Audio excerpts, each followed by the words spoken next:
Apa yang bakal kalian lakuin kalau teman-teman ketemu sama orang masih muda, badannya seger, sehat kelihatannya, tapi kerjaannya minta-minta?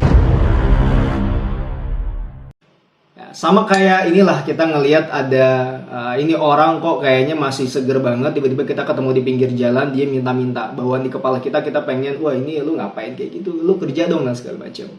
Tapi menariknya teman-teman, ada kisah antara Rasulullah dengan seorang anak muda, dia juga masih sehat, masih segar, tapi kerjanya minta-minta. Bukan minta nasihat, tapi minta-minta jadi pengemis. Menariknya, setelah kejadian ketemu sama Rasulullah itu, 2 pekan setelahnya, nih orang anak muda yang tadinya pengangguran, gak percaya diri, tiba-tiba jadi mandiri dan punya penghasilan. Wow, gimana ceritanya?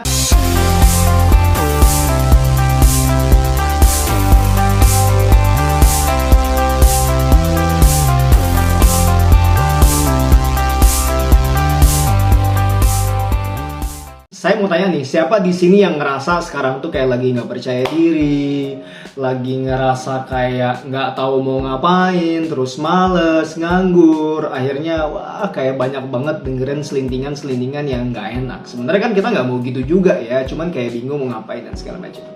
Nah, saya mau cerita teman-teman, ini ada kisah Rasulullah yang wah ini keren banget. Jadi ceritanya gini teman-teman, ini hadis yang diriwayatkan sama Anas bin Malik. Jadi suatu saat Rasulullah SAW itu lagi jalan-jalan sama para sahabatnya. Tiba-tiba ketemu dalam riwayatnya itu sama seorang pemuda dari Ansor. Ini riwayat itu anak muda, masih seger, masih kuat lah. Datang ke Rasulullah minta-minta ya, jadi pengemis bukan minta nasihat. Menariknya Rasulullah tuh langsung nanya kayak gini, kamu punya apa di rumah? Ya saya ada pakaian sehari-hari dan secangkir aja, dan dia punya cangkir gitu. Kata Rasulullah, ya udah pulang aja, ambil dan bawa ke saya barang-barang itu. Akhirnya ya tahu sendirilah ini orang miskin. Akhirnya bener barang yang dibawa itu ya baju seadanya, terus cangkir. Akhirnya sama Rasulullah diambil. Terus Rasulullah bilang ke para sahabatnya, siapa yang mau beli barang ini? Ini para sahabat kan kalau ditanya sama Rasulullah ya kali nolak gitu kan. Ya Rasulullah, saya mau beli 1 dirham. Rasulullah lelang lagi, siapa yang mau beli lebih daripada itu? Akhirnya ada sahabat Nabi yang beli 2 dirham. Dapatlah 2 dirham itu, sama Rasulullah langsung diwasiatin kayak gini, ini silahkan belikan makanan untuk keluargamu, yang ini kamu belikan sebilah kapak. Berhenti sampai situ teman-teman? Enggak, sama Rasulullah langsung diminta untuk kamu pergi ke hutan, ya kan, cari kayu bakar, ya potong-potong kayu, habis itu kamu jual. Menariknya kalimat setelah itu, dan jangan ketemu saya lagi setelah 2 pekan. Nah, berselang 2 minggu teman-teman, akhirnya ketemu lagi nih sama Rasulullah SAW kan. Nah, setelah ketemu itu, akhirnya dia bawa uang senilai 10 dirham dari hasil dia jualan itu. Nah, setelah itu Rasulullah bilang kayak gini, ngeluarin hadis ini yang diriwayatkan oleh Abu Daud, hal ini lebih baik bagi kamu karena meminta-minta hanya akan membuat noda di wajahmu di akhirat nanti. Tidak layak bagi seseorang meminta kecuali dalam 3 hal: fakir miskin yang benar-benar tidak mempunyai sesuatu, utang yang tidak bisa terbayar, dan penyakit yang membuat seseorang tidak bisa berusaha. Nah teman-teman, itu kisahnya menarik banget. Dan sekarang teman-teman, kita bakal coba ulas dari perspektif pengembangan diri, gimana sosok Rasulullah ini sebagai mentor buat anak muda yang kehilangan kepercayaan dirinya, padahal badannya lagi bagus-bagusnya, sehat-sehatnya, pikirannya lagi cemerlang-cemerlangnya, tapi ini orang malas-malasan, pengangguran, bahkan jadi peminta-minta.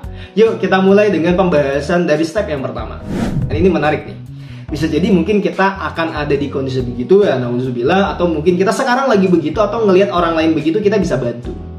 Jadi menariknya Rasulullah itu ketika ketemu sama anak muda yang seperti itu ya, ini masih segar, terus badannya sehat, yang paling pertama sama Rasulullah itu nggak dijudge, nggak dihakimin. Jadi Rasulullah tuh nyambut ya dengan senyumannya dengan biasa gitu kan, lalu akhirnya dialog di situ, dan dialognya ini sebenarnya mencoba untuk mencari solusi kepada anak muda itu. Nah, menariknya setelah Rasulullah itu diskusi teman-teman semuanya, itu akhirnya basis diskusinya itu solusi. Jadi menariknya kalau misalnya kita ketemu sama anak muda, bukan berarti anak muda ini nggak mau ngapa-ngapain, bisa jadi dia nggak tahu bagus kita ajak diskusi, kita ngomongin solusi. Nah, ketika udah ngomongin solusi itu, jangan lupa yang keduanya menariknya adalah hadirkan dukungan. Coba deh cek tadi, ketika Rasulullah minta untuk akhirnya dia ngambil barangnya sebenarnya ini kayaknya ya barang mungkin gak berharga gitu ya. Tapi diambil sama dia, dibawa ke hadapan Rasulullah. Sama Rasulullah menarik, ini dibuat sebuah desain, sebuah kondisi di mana anak muda ini ngerasa ada yang ngedukung dia. Akhirnya ini dibawalah barang itu sama para sahabat, akhirnya dibeli gitu kan. Itu ada sebuah kondisi mental yang luar biasa di mana dia ngerasa wow, ada ya yang mau bantu saya selain mentornya Rasulullah SAW, termasuk orang-orang di sekitarnya adalah yang mau bantu saya. Dan yang ketiga teman-teman, step berikutnya adalah rasakan kemenangan kecil kepada orang ini. Jadi ini kan orang udah gak percaya diri, ini orang kan mentalnya lagi down. Biar dia bangkit, jangan langsung ditarik keras, tapi hadirkan dulu kemenangan kecil yang membuat dia tuh kayak bisa ngangkat kepalanya. Gak nunduk terus itu ngangkat kepala. Dengan cara apa? Dengan diberikan kemenangan kecil. Nah, contoh kemenangan kecil yang tadi sama Rasulullah kasih ke anak muda ini apa? Bayangin, ini mungkin pakaian usang bisa jadi gitu ya. Terus cangkir yang gak berharga. Di mata si anak muda ini kan gak berharga ya. Makanya sama dia gak dijual gitu. Ternyata ada yang beli guys. Jadi bayangin tuh, ngebangun mental pertama, barang yang gak berharga ternyata berharga. Dan itu kan pelajaran yang penting banget buat si anak muda ini. Dan itu keren banget ya. Jadi hadirkan quick win, rasa berhasil yang kecil untuk akhirnya ngebangun rasa percaya diri. Cukup gak akhirnya ngebangun rasa percaya diri yang kecil itu? Enggak. Menariknya, sekali lagi ini anak muda, masih segar, masih sehat, dia banyak bisa ngelakuin sesuatu kan.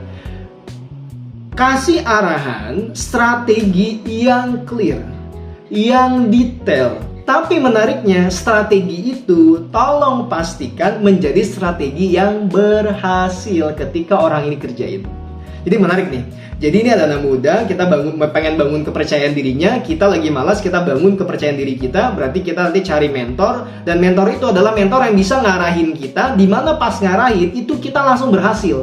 Kenapa bisa langsung berhasil? Karena orang ini udah punya pengalaman, dan dari sekian banyak pengalamannya itu kalau ngerjain ini pasti berhasil. Dan akhirnya itu kan yang sama Rasulullah itu, kamu sekarang bagi dua, ini untuk keluargamu biar jangan sampai habis gitu ya. Lalu ini pergi ke pasar beli kapak. Jadi detail banget, ke pasar beli kapak, habis dapat kapaknya ke hutan, habis ke hutan itu potongin kayu, dijadiin kayu bakar terus dijual. Itu kan keren banget. Jadi dari situ tuh kita tahu bahwasanya anak muda ini sebenarnya dia jadi awalnya itu percaya diri, habis percaya diri dia tahu nih, habis itu mau ngapain. Dan ternyata apa yang dia tahu mau ngapain itu detail dan berhasil. Setelah itu, yang dilakukan oleh Rasulullah SAW adalah memberikan kepercayaan kepada anak muda ini untuk melakukan sesuatu yang udah diajarin. Menarik kan?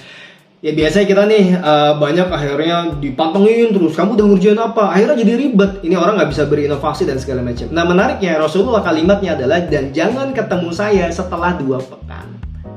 Ya jadi dikasih kepercayaan selama 2 minggu untuk ngerjain itu secara mandiri, dan akhirnya berhasil.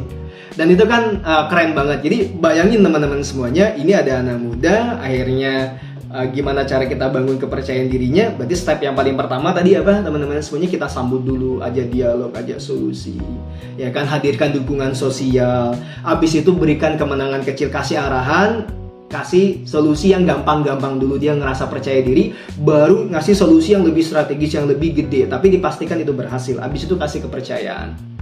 Wow, itu kan keren banget. Nah guys, jadi apa pelajaran penting yang bisa kita ambil dari kisah ini teman-teman? Yang paling pertama itu kita bagusnya jangan menghakimi diri kita dulu nih sebagai anak muda, kayak ngerasa wah gue ini gak berguna, gue ini pengangguran, jurusan kuliah gue gak nyambung, kerjaan gue sekarang di PHK dan segala macam. Jangan ngehakimi diri kita dulu. Yang kedua, kalau ketemu orang kayak gitu jangan ngehakimin orang lain juga. Bisa jadi dia hanya gara-gara bingung mau ngapain, atau nggak punya guru sehingga nggak ada yang ngarahin. Nah itu menarik gitu ya. Itu insight yang pertama. Insight yang kedua, bagusnya kalau misalnya ketemu sama orang yang kayak gitu, atau kita lagi di posisi kayak gitu, kita cari orang untuk kita bisa ajak dialog. Kita cari mentor, kita bisa ajak dialog, kita cari teman yang ngerasa lebih mengerti daripada kita ajak dialog dan kita bantu cari dia solusi. Nah, itu insight yang kedua. Insight yang ketiga adalah pentingnya punya mentor. Pentingnya punya guru, pentingnya punya orang yang lebih ngerti, lebih senior. Tapi teman-teman semuanya, konteksnya nih, carilah mentor yang solutif.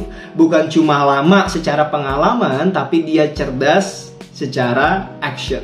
Jadi apa yang dikerjain itu telaten dan segala macam. Sehingga ketika kita berguru sama dia, sehingga ketika kita jadi mentinya dia akan memastikan kita itu menjalani prosesnya itu dengan baik. Insight yang keempat teman-teman, orang yang sedang down itu nggak butuh cacian. Orang yang sedang down itu dia nggak butuh hinaan. Orang yang sedang down itu butuh dukungan. Coba kebayang nggak sih kalau misalnya orang itu datang sama Rasulullah terus dihina-hina, dicaci maki, ini orang nggak akan jadi apa-apa.